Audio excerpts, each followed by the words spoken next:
Hey guys, how's it going? We are finally back after taking a few days off, and it was so nice. I think we ended up taking a total of, like, including a weekend, I think it was like 5 days off.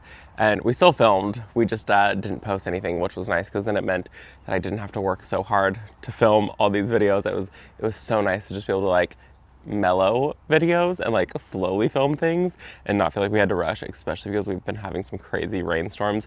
Just yesterday we had about an inch of rain come down, so there's been a lot of water here, which made it which would have made it really hard to film videos and be able to put out all these videos anyway. So it was kind of perfect timing for me to take it off. So this is going to be a very short video. This is just going to be our Q&A and just a couple little things and just kind of chit-chatting.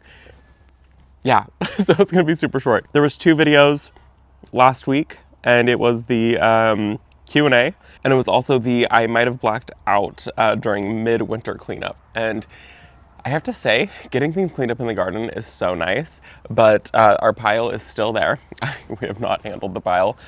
Brent has been sick for like a week now, and so he's not doing great. He's actually still sitting out here, and I've told him to go inside multiple times. I'm like, just don't worry about it, go inside. And he said no. He's out here even though he should not be out here. Yeah, so let's get into it. We're gonna start by saying a thank you to the week's community spotlight members. If you don't know what that is just the members who YouTube has deemed the most engaged. I don't exactly know how it works. So these are the top commenters, most people who watched the most, people who shared the videos the most.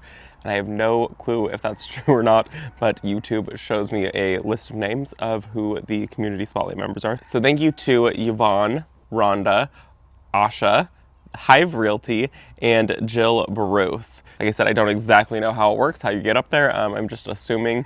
I'm pretty sure that it is the top commenters and people who watch and share the most. So thank you guys for being here, and thank you to everyone else for also being here. So the first video from last week, out of 2, was the Q&A picture frame on my fridge and my family explained. And the very first question on that video was from Jessie, and she had said, what is the plant next to Robbie?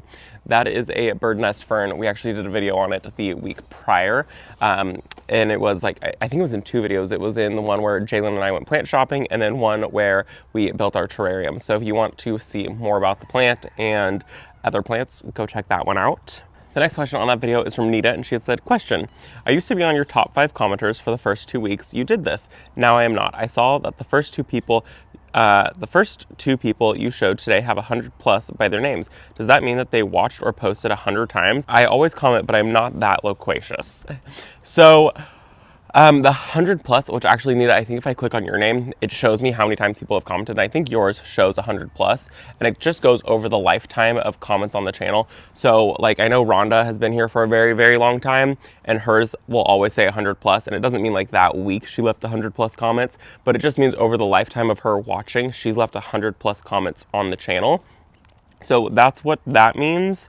And like I said, I have absolutely no clue how YouTube deems who the top commenters are. It gives me a little like summary, but I don't exactly know if that's 100% true. Like I said, it also doesn't go off of comments, because there was somebody from this week who I think it said like they've got like 5 comments on here. I think it was like the Hive Realty. They've only left like 5 comments on the channel, but YouTube has deemed them as this week's top engaged audience member. So I don't exactly know how it works, but I thought that since YouTube is showing me who they are, I should give a special thank you to those people. The next question on that video is from Amy, and she had said, have a wonderful time off away. Can't wait to see where you go. We actually just ended up staying home and just doing like little like day trips. We went up to the snow a couple times, which was so nice. Actually, if you go to my shorts on YouTube, you can kind of see a glimpse of what we did while we were away. Like I said, our week off was not really a week off. I still filmed and had to like edit content and whatnot, but I didn't post anything, which was really nice. But I did post to shorts. So there's a bunch of short content on there, and my short videos don't always relate to the garden, but sometimes they're just like funny and to make people laugh. So go check out the shorts tab on my profile, and if you want a little chuckle, they're pretty much there to make people laugh and giggle a little bit. We pretty much stayed locally. We went up to like Lassen, which is like a mountain that gets snow, and so we went up there one day, just Brent and I, and then we went up to Mount Shasta, which is another mountain, and we went up to a ski park with some of my friends and their kids, and we did tubing, which was, it was a lot of fun. I was so sore the next day after, and then mostly we just kind of hung out at home and got videos filmed and just tried to just like relax, which is something that we just really needed to do. So it was a really nice time off. The next question on that video is from Teresa, and she had said, does any fridge ice maker work? I think everyone I know has had a broken ice maker or currently has a broken ice maker. It is so frustrating. So we actually got a ice maker for Christmas, which was kind of like our big gift for Christmas from my stepdad. And it has been so nice to like have ice. We always were buying ice. We were just buying bags. And now we have this ice maker. It's like the Frigidaire one. I'll put a link to it in the description down below. But I will say, it's not quiet, but it's not like super loud, but it is not quiet. But we have ice, so we don't even care at this point. It's so nice to have like ice, and it makes the little nugget ice. He did buy it from Costco. I'll put a link to it to Amazon. I will say, I read some reviews online saying like after about a year, they stop working. So my thought is, I mean, maybe don't buy it from Amazon, but then you can at least see which one it is. Buy it from Costco if you have a Costco near you, if they have them, because Costco has, you know, such a great return policy. So like if in a year it stops breaking or it stops making ice and it breaks, you can just return it to Costco and then just get a new one. So I'm very happy that it came from Costco, so we don't have to worry about it not living for more than a year. So we love this little ice maker. It's been fabulous. It makes noise, but it makes us ice, so we will take it. The next question on that video is from Kim, and she had said, Happy New Year's to you and Brent. Hey Robbie, do you like baseball or do you just like the hat you're wearing? Just curious. I'm pretty sure it was this hat that I was wearing, and it has nothing to do with me liking baseball. I saw somebody else who was wearing it and I thought, oh my gosh, that's a really cute hat, and so I bought it. It has nothing to do with me liking baseball. I just like the colors of it and I just thought it was cute. So there's that. And the last question on that video is from Stacy, and she had said, I love the wainscoting panel you're sitting in front of. Is that Brent's crafting? I hope you guys had a great Christmas. Happy New Year's, Stacy from Philly. Thank you. Happy New Year's to everyone, and hope you all had a great holidays too. It is actually original to our house. Our house is 102? 104. Our house is 104 years old, and so it's a craftsman style house, and so all of that wainscoting and the built-in is all original to the house. And when we bought it, only the living room has like original features to it, and so we've been slowly going back in and like putting back in original like chunky framing and molding and all of these things into our house, because everything was stripped out except for that one room. So we've slowly been adding it back in. It's really cool that it's all original to the house though. So yep, all original, not our doing. And the last video for the week was might have blacked out during midwinter cleanup, and I mean, it just feels so nice to like get everything cleaned up. I still have a lot more areas to do, and I'm seeing bulbs come up in some of the areas that I pulled things from, and I still have so many more bulbs to come. That's going to literally be all I do in next week's video, is getting bulbs planted. So yeah, I got a lot of bulbs to get planted. I ended up finding hundreds of bulbs that I forgot about. We had them in our refrigerator in our house, and I forgot that I had them in another refrigerator. Totally forgot about them, and so I'm glad I found them. But it was hundreds, like almost 1,000 bulbs. The first question on that video is from Lemon Drop Yum, and they had said, I'm genuinely curious as to what happened to your grass. Yeah. Okay, so our grass is a mix of like seeded grass that we have put down, and then also Bermuda grass, and Bermuda grass dies back in the wintertime, so it turns brown. So our grass looks very patchy right now. Also, we are in the middle of like ripping everything up. We've been waiting for it to not rain for a couple days so we can go rent a trencher so we can put in irrigation, because we want to be able to put sprinklers, because everything was having to be watered by hand, all the grass was. We haven't really been taking care of it, and so anywhere that it looks brown and patchy is where Bermuda grass is at, which is a total pain in the garden. And we're trying to like smother it out by overseeding other grass, and it's kind of worked. But Bermuda grass puts up a tough fight. And then, like I said, we are working on doing a whole renovation of the backyard, but we're just waiting for everything to dry out, because we can't rent it's called the ditch witch, which basically like makes a giant ditch so we can run irrigation. We're waiting for the ground to dry out a little bit, because you can't do it when it's super muddy like this. So just, it's a mess right now, and I don't love that.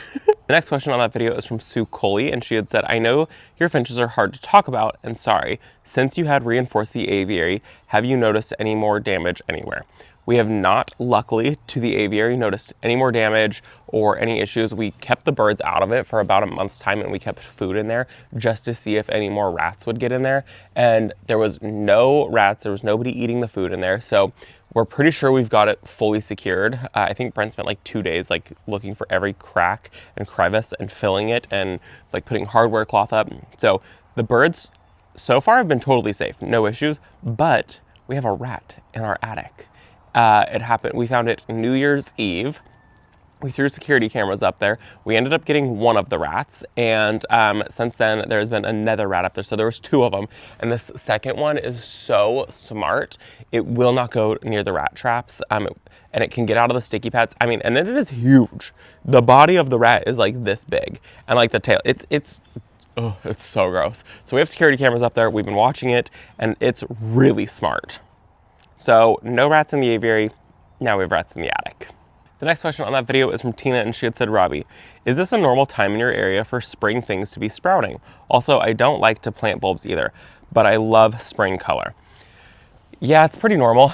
Most things, they go dormant and then immediately they start to break back out. So I'm even seeing like the alliums that I planted, the serendipity alliums are already starting to break dormancy, so I need to get those cleaned up.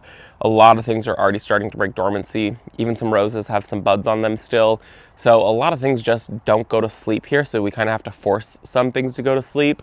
And usually once everything starts to go to sleep, all of a sudden it starts to come right back to life. So they're really, I mean, I love gardening here, but there's really no downtime where a lot of other people are forced to take a month off, take 2 months off from the garden because they're covered in snow or whatever it might be. We don't really get that. Like, cleanup has to happen ASAP because it immediately all starts to grow and starts to bud out again. So it's nice, but it is also kind of hard because, like I said, there's no rest in the garden here in California, but I guess it's a good problem to have.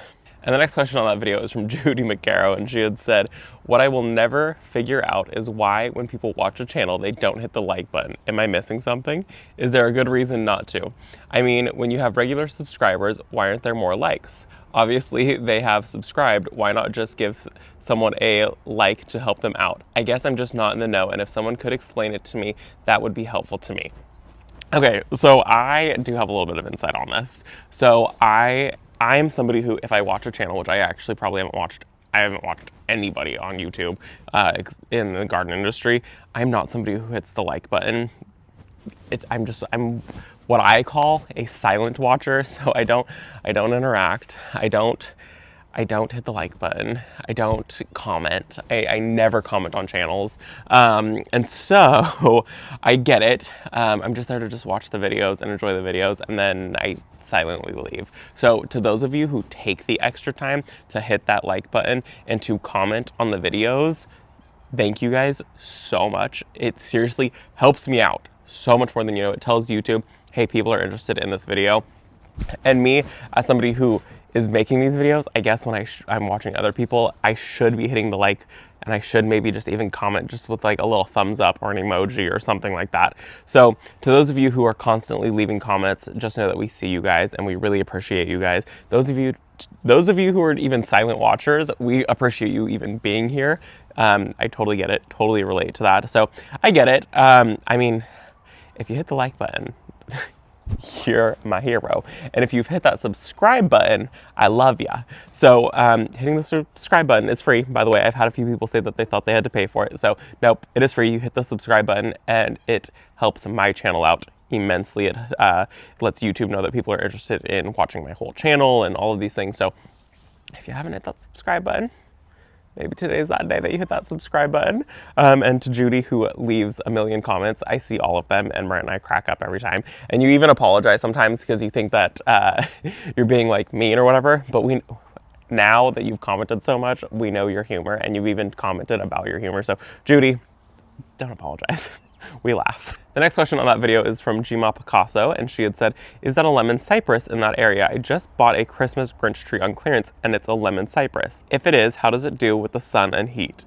It is a lemon cypress, and in our area they do really, really well with the sun and the heat. This one is in morning sun, so it gets protection from the hot afternoon sun, but it would still do totally fine. They are more drought tolerant, and they are for higher zones only. So really, if you're in a warmer zone and you've got somewhere that's full sun, it would be totally fine. Just make sure for the first year it's getting plenty enough water, and then they become more like drought tolerant.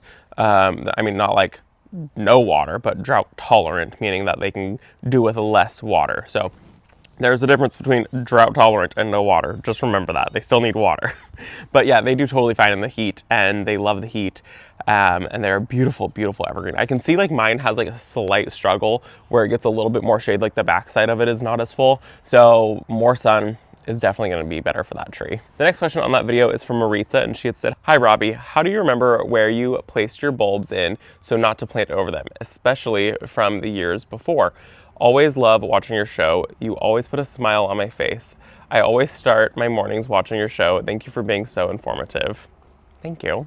Okay, so I don't remember where I planted my bulbs at all. Mostly, I don't have to, because daffodils, like they don't strongly come back for me, so I don't worry about where I planted them. Tulips almost never come back for me, and if they do come back for me, it's very, very sparse. A lot of bulbs just don't come back for us. Alliums are supposed to come back for us pretty well. Daffodils are supposed to. They don't always come back for us very well. So I treat almost all bulbs as a annual, as a once and done.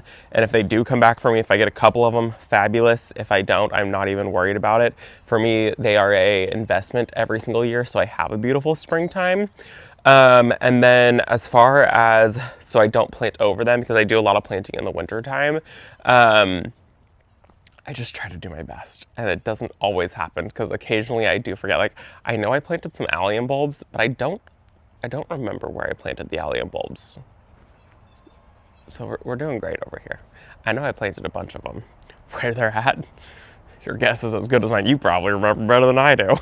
And also, I wanted to say, I was talking to a friend. I've actually been talking to a few people about my channel, and we were talking about how, like, I'm very heavy on YouTube in gardening, and my channel is like very, very heavy garden, but occasionally we'll do like one-off things, like we'll do cooking or we'll do antiquing, because those are two things that I also really enjoy, but it's very heavy gardening.